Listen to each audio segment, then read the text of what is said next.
Hi friends. இப்போ திமுக MLA Markandeyan Vilathikulam சட்டமன்ற உறுப்பினர் இப்போ ரீசெண்டாக அந்த மேடை பேச்சில் ரொம்ப அவதூறாக பேசிட்டாரு. தமிழ்நாட்டு மக்களையும் தமிழக முதலமைச்சர் ஜோசப் விஜயை பற்றியும் ரொம்ப கேவலமாக பேசியிருக்காரு. சட்டமன்றத்தை கூட்டினா எலும்பை உடைச்சிருவேன் அப்படின்லாம் பேசியிருக்காரு. மானங்கெட்ட தமிழ்நாட்டினுடைய முதலமைச்சர் உன்னை சட்டமன்றத்துக்குள்ள வச்சு பாத்துக்கிறோம்டா. நாங்க என்ன கோமாளி பையில நினைச்சுக்கிட்டு இருக்கிற சட்டமன்றத்தை பூட்டுவானா? பூட்டினா உனக்கு எலும்பு இருக்காது, உடைச்சிட்டு தான் உன்னை அனுப்பி விடுவானா. சட்டமன்றத்தை கூட்டினா எலும்பை உடைச்சிருவேன் அப்படின்லாம் பேசியிருக்காரு. இவர் என்ன பண்ணலாம் நீங்களே சொல்லுங்க.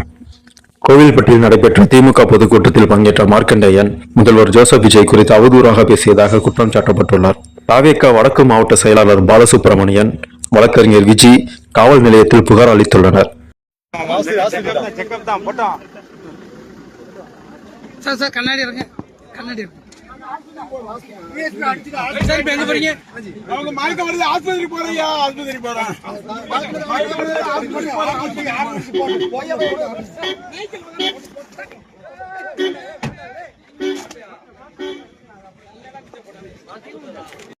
அந்த புகாரின் பேரில் தூத்துக்குடி மாவட்ட குற்றப்பிரிவு 1 குற்றப்பிரிவு ஆய்வாளர் ஜானகி மார்க்கண்டேயன் மீது வழக்கு பதிவு செய்து கைது செய்துள்ளார்.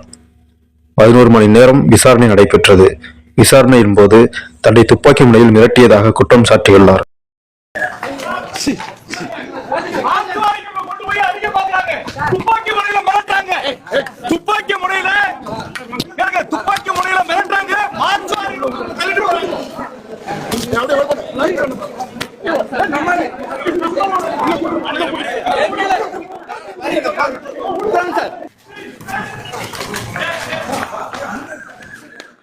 மருத்துவ பரிசோதனைக்காக தூத்துக்குடி அரசு மருத்துவக் கல்லூரி மருத்துவமனைக்கு அழைத்து செல்லப்பட்டார்.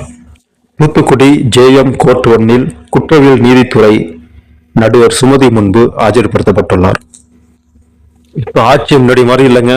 வேலையெல்லாம் டக்குன்னு நடக்குது. எங்கேயுமே ஊழல் இல்லை. எல்லாமே ரவுடிசம்லாம் கொஞ்சம் குறையுது. ரவுடிசம் பேச ஆரம்பிச்சா இந்த மாதிரிதான் உடனே அரெஸ்ட் பண்ணி போலீஸ் உள்ள தள்ளிடுறாங்க.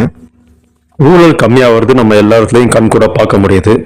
இது இப்படியே தொடர்ந்தா நம்ம தமிழ்நாட்டோட கடன்லாம் முடிஞ்சு ஒரு நல்லபடியான தமிழ்நாடு உருவாகும்.